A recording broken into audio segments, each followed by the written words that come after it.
دوستانی گرامی القدر، اللہ تعالیٰ کا کرم اور اس کا فضل ہے کہ اللہ نے ہمیں ایمان کی دولت اور حضور نبی علیہ الصلوۃ والسلام کی غلامی کا شرف ہمیں نصیب فرمایا۔ میرے کریم نبی پاک صلی اللہ تعالیٰ علیہ وسلم آپ جو دین لے کر آئے وہ دین کامل، دین اکمل اور دین مکمل ہے۔ اس میں کسی زاویے، کسی جہت اور کسی پہلو سے کمی نہیں ہے۔ اب ہمیں کسی اور طرف دیکھنے کی ضرورت نہیں ہے۔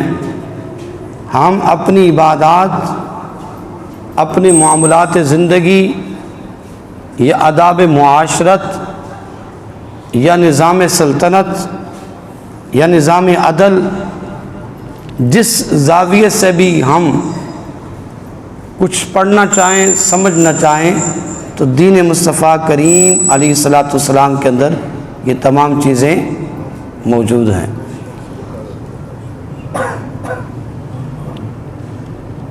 آج کی جو گفتگو ہے وہ دو عنوانات پر ہے۔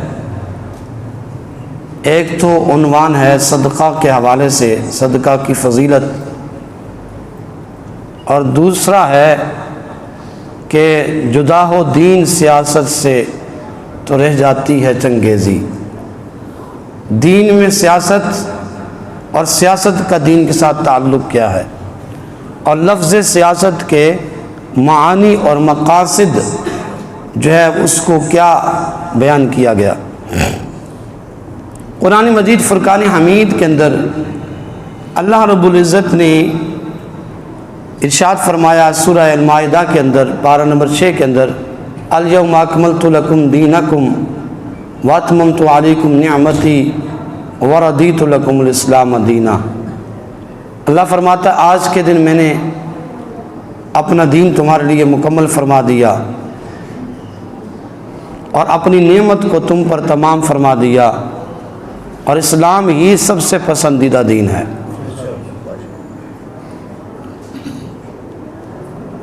حضور جان عالم صلی اللہ تعالی وسلم کی زندگی مطہرہ قیامت تک کے آنے والے مسلمانوں کے لیے، عوام الناس کے لیے، علماء کے لیے، تاجروں کے لیے اور حکمرانوں کے لیے مشعل راہ ہے۔ جو بھی اپنی زندگی میں انقلاب لانا چاہتا ہے اسے چاہیے کہ نبی علیہ الصلوۃ والسلام کی حیات طیبہ کا مطالعہ کرے اور اس پر چلنے کی کوشش کرے۔ اللہ تعالیٰ اس کی زندگی میں اس کو انقلاب نصیب فرما دے گا۔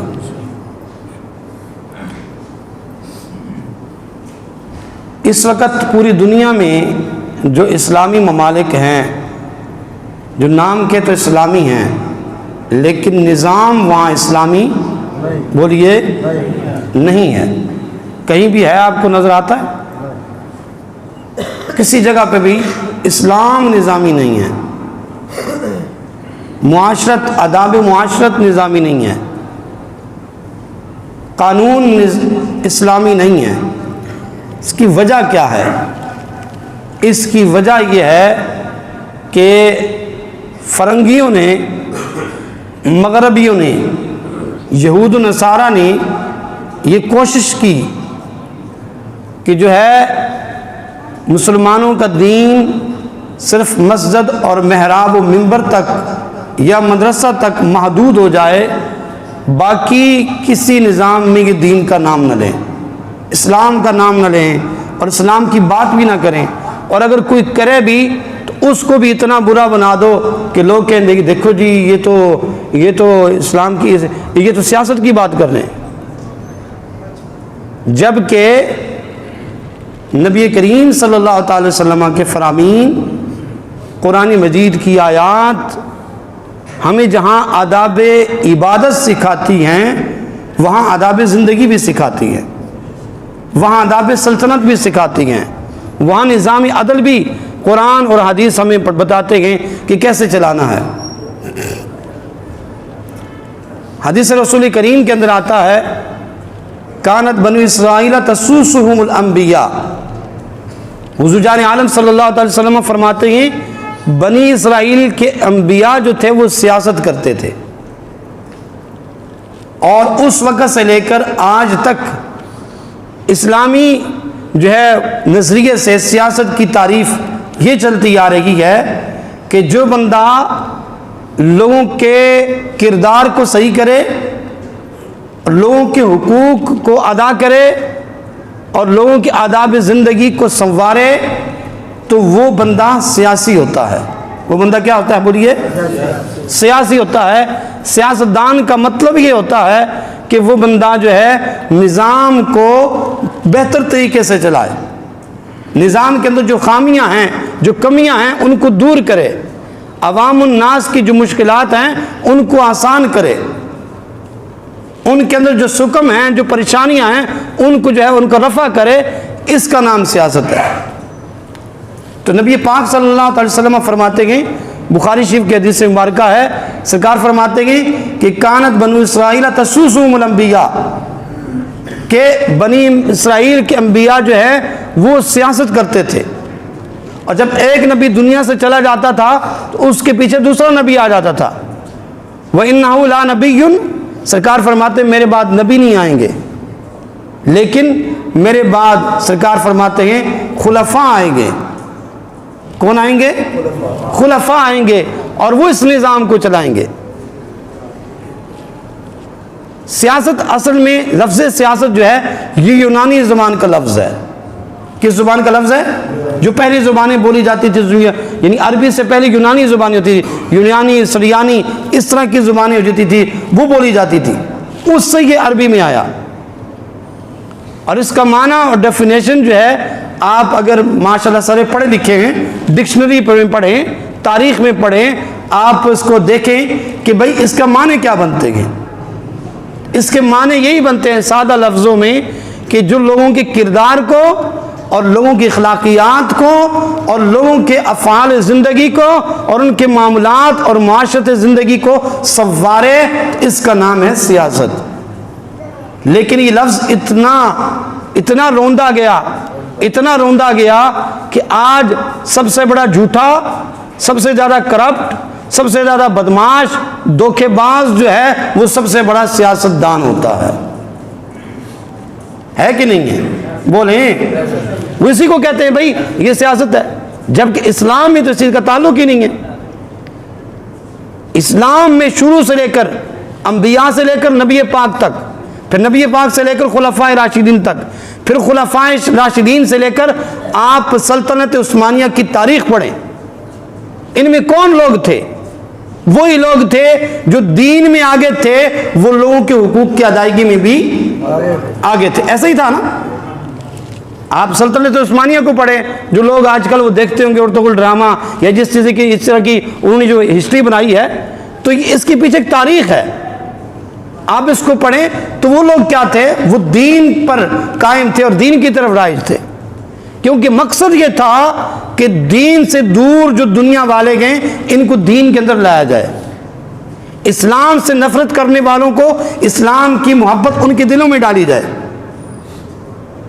خلفاء راشدین کا یہ طرز عمل رہا کہ نہیں رہا؟ بولیں، رہا۔ پھر بعد کے ادوار میں جو لوگ آئے، خلفاء امراء آئے، یا جو سلطنتیں آئیں، جو لوگ آئے، صلاح الدین ایوبی آئے، یا جس طرح کے لوگ آئے جنہوں نے کام کیے، جن کے نام آج بھی باقی ہیں، جب ان کا نام آتا ہے تو دلوں میں ان کے لیے سلام آتا ہے۔ کس وجہ سے؟ کہ انہوں نے دین کے لیے کام کیا۔ جب تک دین، سیاست، دنیا دین کے تابع تھی، یہ ساری بات دو جملوں میں سمٹ جائے گی، جب تک دنیا دین کے تابع تھی، جب تک حکمرانوں نے اپنی ذاتی مفادات کو یا حکمرانی کے جو اصول تھے ان کو دین کے تابع رکھا، اس وقت تک اسلام کا پرچم کیا تھا؟ بلند تھا۔ اور جب انہوں نے دین کو پس پش ڈال کر اپنے مفادات کو آگے کیا تو دین کا پرچم ہمیشہ سرنگو ہوتا رہا۔ تو اس لیے نبی علیہ الصلوۃ والسلام نے یہ جو دور چل رہا ہے، جس دور میں ہم گزر رہے ہیں، کیونکہ ہمارا جو دور ہے یہ فتنوں کا دور ہے، یقیناً ہم میں سے تو کوئی اس چیز کا لالچ نہیں رکھتا، نہ ہم اس منصب والے ہیں، لیکن ہمیں کیا نبی علیہ الصلوۃ والسلام نے نصیحتیں فرمائی، اور جو اس دور کے متعلق نبی پاک نے جو غیب کی خبریں عطا فرمائیں، جو پیشن گوئیاں فرمائیں، ان کا جاننا ہمارے لیے ضروری ہے کہ نہیں ضروری؟ بولیے، تاکہ ہم اپنے آپ کو کم از کم بچا سکیں، اس احاطے تک ہم تو بچ سکیں نا۔ نبی علیہ الصلوۃ والسلام کی حدیث مبارکہ ہے کہ سرکار نبی پاک فرماتے ہیں، بخاری شریف کی حدیث مبارکہ، ابو ہریرہ اس کے راوی ہے، سرکار فرماتے ہیں کہ ان قریب تم لوگ جو ہے وہ حکمرانی کا لالچ کرو گے۔ یہ سرکار نے پیشن گوئی فرمائی تھی کہ تم جو ہے انکم ستحرسون علی الامارۃ، کہ بے شک ان قریب تم امارت کی لالچ کرو گے، وَسَيَكُونُونَ کہ ندامۃ یوم القیامہ، اور جو امارت کا لالچ کر کے امارت حاصل کرتا ہے، حکمران بنتا ہے، ان قریب وہ قیامت کے دن ندامت کے ساتھ اللہ کی بارگاہ میں حاضر ہوگا۔ جب حکمرانی ملتی ہے اس کے لیے اصول و ضوابط ہیں، کون اس چیز کا حل ہے، کون اس کا حل نہیں ہے۔ یہ قانون ہے جو اللہ نے نظام فطرت، نظام اسلام کے اندر دیا ہے، لیکن شرط یہ ہے کہ اسلام کے نظام کو کوئی مانے تو تب ہے نا، کیونکہ اب تو اپنا نظام بنا ہوا ہے، برٹش کا نظام، انگریز کا نظام، اس نظام کے تحت یہ پورے سلطنت پاکستان کے جو پوری دنیا کے اسلام کے جو ممالک ہیں، 52-53 ہیں یا اس سے زیادہ ہیں، سارے ہی انگریز کے نظام پہ چل رہے ہیں، بمائے سعودیہ کے، وہاں نام کی وہ شریعت کی بات کرتے ہیں اپنے مفاد کے لیے، وگرنہ انہوں نے جو یہ اس دور حاضر کے اندر جو کرتوت انہوں نے کیے ہیں، مسلمان کی آنکھیں شرم سے جھک جاتی ہیں۔ اور آئے دن ایسی بےہودگی اور بے حیائی کو جو سعودیہ کے اندر، عرب ممالک کے اندر عام کیا جا رہا ہے، وہ تو عجم والے سوچ ہی نہیں سکتے۔ تو میں حدیث مبارکہ کی روح سے، سرکار کے پیشن گوئی کی روح سے، سرکار کی غیب کی خبر کے حوالے سے میں نے جو پڑھا میں آپ کو آگاہ کرنا چاہتا ہوں کہ نبی پاک نے فرمایا ان قریب تم حکومت کا لالچ کرو گے، لیکن حکومت جو لالچ سے حکومت میں آتا ہے، ان قریب وہ قیامت میں ندامت کے ساتھ آئے گا، کیونکہ جب حکومت ملتی ہے پروٹوکول ملتا ہے، مفادات ہوتے ہیں، اس میں نوازشات ہوتی ہیں، اور جب حکومت چلی جاتی ہے تو پھر پاگلوں کی طرح گلیوں میں رولے ڈالے جاتے ہیں کہ بھئی میری مانو، میری مانو، مجھے کیوں نہیں دی، میرے سوا تو کچھ ہے ہی نہیں ہے۔ ایسا ہے کہ نہیں ہے؟ کیا وجہ ہے؟ یہ نبی پاک کا فرمان ہے۔ سرکار فرماتے ہیں جب سلطنت میں آئیں گے تو لالچ کے ذریعے ایسے آئیں گے، اور جب سلطنت سے اٹھارے جائیں گے تو پاگل ہو جائیں گے، اور پھر عوام کو بھی پاگل بنا دیں گے۔ لیکن نبی پاک صلی اللہ تعالی وسلم فرماتے ہیں یہ تو جو ہوں گے وہ سو ہوں گے جو کریں گے، لیکن میری امت عوام الناس، تم یاد رکھنا جب ایسے لوگ جو لالچ کے ذریعے سے حکومت میں آئیں گے اور جب نہیں ملے گی تو پاگلوں کی طرح، بگولوں کی طرح گلیوں میں، کوچوں میں، بازاروں میں بھاگیں گے، اس وقت تم نے کیا کرنا ہے؟ تم نے اور میں نے یہ کرنا ہے۔ سرکار نبی پاک فرماتے ہیں کہ جو بندہ کسی کی دنیا کو بچانے کے لیے، کسی کی دنیا کو بچانے کے لیے اپنی دین کو برباد کر دے، قیامت کے دن اس سے بڑا بدبخت کوئی نہیں ہوگا۔ اب مجھے بتا دیں، میں اس پاکستان کی بات نہیں کر رہا، پوری دنیا میں کون دین کے لیے کام کر رہا ہے؟ کون نظام مصطفیٰ کی بات کر رہا ہے؟ کون قرآن کے احکامات کی بات کر رہا ہے؟ کر رہا ہے کوئی؟ اللہ ماشاءاللہ کوئی ہو سو ہو یا ایک دو باتیں ہوں، وگرنہ کیا ہے؟ وگرنہ یہی ہے کہ اس کو کیوں نہیں دی، مجھے کیوں نہیں ملی، اس کو کیوں نہیں ملی، مجھے کیوں ملی ہے، بس اس بات پہ چل رہا ہے۔ تو نبی پاک صلی اللہ تعالی وسلم نے ارشاد فرمایا کہ جو بندہ مفاد پرستی کے لیے حکمرانی حاصل کرے، اس کے پیچھے تم لوگوں نے نہیں لگنا، اپنے ایمان کو بچانا ہے، کیونکہ یہ حکمرانیاں آنی جانی چیز ہیں، ایمان ایک دفعہ ہاتھ سے چلا گیا پھر ہاتھ نہیں آئے گا۔ یہی ملک پاکستان ہے، اور پوری دنیا میں دیکھا آپ نے، کیونکہ ہمارے سینے تو چھلنی ہے نا، ہم تو اس درد اور دکھ کو مرتے دم تک نہیں بھول سکتے جو فرانس نے کیا، یا جو ڈنمارک میں ہوا، یا دنیا بھر کے جو گستاخ آئے دن قادیانی، دوسرے عیسائی، یہودی ہمارے نبی پاک کی گستاخی کرتے ہیں۔ بتاؤ ایک مسلمان ہونے کے ناطے کیا ہم صبر اور سکون اور چین سے بیٹھ سکتے ہیں؟ یا ہم اس غم کو خوشی سمجھ کر برداشت کر سکتے ہیں؟ بولیے، نہیں برداشت ہو سکتا۔ جو فرانس نے کیا سرکاری سطح پر، کیا ہم اس کو بلا سکتے ہیں؟ نہیں بلا سکتے۔ اس وقت تک نہیں بلائیں گے جب تک اللہ تعالیٰ ان سے دنیا میں انتقام نہ لے، یا کل قیامت کے دن وہ بھی اللہ کے روبرو ہوں، ہم بھی اللہ کے روبرو ہوں، اور ہم یہ کہیں مالک ہم تو ان کا مقابلہ نہیں کر سکتے تھے، لیکن دل اور زبان سے ہم نے ان کے ساتھ جہاد کیا ہے۔ اتنا کرنے سے بھی انشاءاللہ امید ہے ہماری بخشش ہو جائے گی، اور کافر عبدالعباد، گستاخ عبدالعباد جہنم میں جائیں گے۔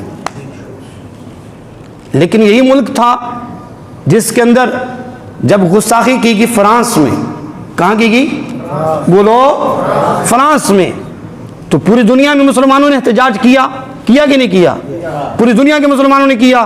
انڈیا، امریکہ، لندن، یورپ، یعنی جہاں جہاں مسلمان تھے، جو غیرت مند مسلمان تھے، انہوں نے احتجاج کیا، اور پاکستان کے غیور مسلمانوں نے بھی احتجاج کیا۔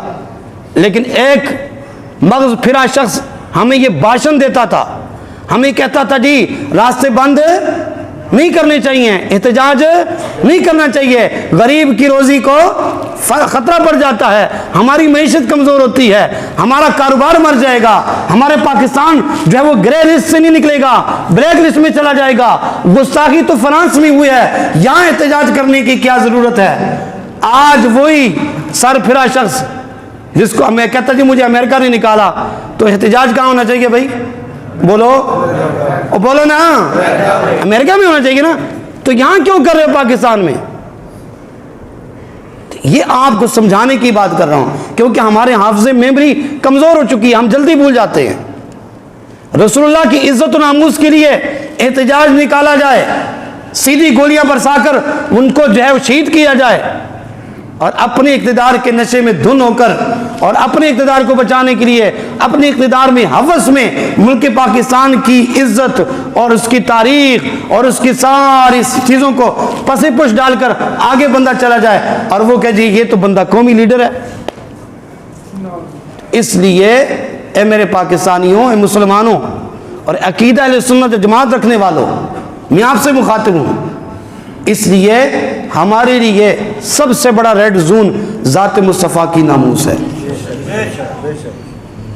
عزت مصطفیٰ نہیں تو کچھ بھی نہیں ہے۔ یہ ایک ملک کیا، ہزاروں ملک سرکار کے نام پہ قربان ہے۔ اس لیے یہ ملک پاکستان، ملک خدا داد جو اللہ نے ہمیں دیا، اس میں اقبال کا خواب کیا تھا؟ آپ اقبال کو پڑھیے، اس میں قائد اعظم محمد علی جناح کا خواب کیا تھا، اور 72 سالوں سے 76 سالوں سے علماء ربانیین کا خواب کیا تھا؟ وہ یہ نہیں تھا کہ جو ہے وہ انٹرٹینمنٹ کی دنیا ہو، ناچ گانا ہو، رقص سرور ہو، مرد عورت اختلاط ناچیں اور یہ جو انقلاب آتا، نہیں۔ اقبال، علامہ اقبال کو پڑھیے، قائد اعظم محمد علی جناح کو پڑھیے، وہ تو یہی چاہتے تھے کہ یہ ملک پاکستان کے اندر نظام وہی ہو جو قرآن کا نظام ہے۔ شاہ احمد نورانی، عبدالستار خان نیازی، انہوں نے یہ کوشش کی، اور پھر اس دور میں علامہ خادم حسین رضوی امیر المجاہدین، ان کا بھی ایک خواب تھا، ایک آواز تھی کہ اس ملک میں نظام مصطفیٰ ہونا چاہیے، کیونکہ وہی نظام، یہی نظام ہے جو ہمیں عزت بھی بخش سکتا ہے، یہی نظام ہے جو ہمیں سود سے بھی نکال سکتا ہے، یہی نظام ہے جو ہماری ماں بہن بیٹی کی عزت کو بھی بچا سکتا ہے، اور یہی نظام ہے جو چوروں کو جو ہے سزائیں بھی دلوا سکتا ہے، ظالموں کے جو ہے وہ ان کے ناک میں نکیل بھی ڈلوا سکتا ہے۔ ملا علی قاری لکھتے ہیں، بڑی دلچسپ بات میں نے پڑھی، ملا علی قاری لکھتے ہیں کہ ایک بادشاہ تھا، اس کے ملک میں چوریاں بڑی ہوتی تھی۔ کیا ہوتی تھی؟ چوریاں بڑی ہوتی تھی۔ اس نے کیا کیا کہ بھائی، اس نے کہا بھی چور کی سزا قتل ہے۔ چور کی سزا کیا مقرر کی؟ قتل۔ بڑے قتل کروائے اس نے چوریوں کے لیے، لیکن چوری رکنے کا نام، چوری جو کی تو تھی، بڑا پریشان ہوا. اس نے آج آ کر کسی عالم دین سے پوچھا کہ بھئی لکھا کہ بھئی میں نے تو چوری کی اتنی سخت سزا رکھی ہے کہ بھئی قتل کر دو, تو پھر بھی چوری ختم نہیں ہو رہی. وہ کہتا ہے, عالم دین کہتے ہیں کہ بھئی چور کی سزا اسلام میں یہ ہے, شرعیت میں یہ ہے کہ اس کا ہاتھ کاٹ دو. شریعت اسلامیہ میں چور کی سزا کیا ہے؟ ہاتھ کاٹ دو. اس نے کہا اچھا. اس نے کہا تم اس سزا کو نافذ کرو, دیکھو پھر کیا ہوتا ہے. بادشاہ نے بات مانی. یہ ملا علی قاری لکھتے ہیں, کہتے اس نے بات مانی. اس نے اس کے بعد چور کی سزا رکھی, ہاتھ کاٹنا. دن گزرے, کچھ مہینے گزرے, کچھ سال گزرے, تو چوری ختم ہوگی. اس نے عالم دین سے پوچھا کہ بھئی جب میں نے چوری کی سزا قتل رکھی, جبکہ ہاتھ کاٹنے سے بڑی سزا ہے, لیکن چوری ختم نہیں ہو رہی تھی, اور میں نے ہاتھ کاٹا, آپ کی بات مان کے ہاتھ کاٹنے کی سزا رکھی, اور اب چوری ختم ہو گئی ہے, وجہ کیا ہے؟ وہ عالم دین فرماتا ہے وہ چوری کی سزا قتل تم نے جو رکھی تھی وہ اپنی عقل کے مطابق رکھی تھی, شریعت کے مطابق نہیں رکھی تھی. شریعت نے چور کی سزا ہاتھ کاٹنا کیوں رکھی ہے؟ کیونکہ جب بندہ قتل کر دیا جائے تو فنا ہو جاتا ہے, ختم ہو جاتا ہے. 2 دن مارا, 3 دن مارا, تیسرے دن بات ختم. لیکن جب ہاتھ کٹا ہوا 7 شہروں کا چکر لگائے گا تو عبرت کا کیا بنے گا؟ عبرت کا نشان بنے گا. تو دوسرے بھی پوچھیں گے بھی ہاتھ کیوں کٹا؟ بھی چوری کی تھی. تو باقیوں کے چوروں کو بھی کان ہو جائیں گے. تو جو شریعت اسلامیہ کے مطابق جو سزائیں مقرر ہیں, اگر ان ساروں پر لاگو ہو جائے اوپر سے لے کر نیچے تک, بتاؤ کوئی نظام خراب ہوگا؟ نہیں. بولو نا. کیونکہ امیر کے لیے سزائیں کوئی نہیں ہے. غریب اگر ایک بات, ایک جملہ کسی اعلیٰ ادارے کے متعلق کر دے, وہ بندہ غائب, بندے کی نسلیں غائب. لیکن دن دہاڑے اسٹیبلشمنٹ, فوج, ایجنسیوں کو برا بھلا کہا جا رہا ہے, لیکن کوئی سزا ہی نہیں ہے, کیونکہ نظام نہیں ہے. نظام ہے نظام اسلام, نظام قرآن, جس میں ایک ہی صف میں کھڑے ہوئے محمود و ایاز, نہ بندہ رہا نہ بندہ نواز. اللہ تعالیٰ آپ کا پالا کسی ایسے کیس میں نہ ڈالے کہ آپ کی عدالت کیس عدالتوں میں جائیں. لوگوں کی جھوتی گھس جاتی ہیں, غریبوں کے کیس حال اور امیروں کے لیے 100 موٹو لے لیا جاتا. یہ نظام کرپٹ ہے.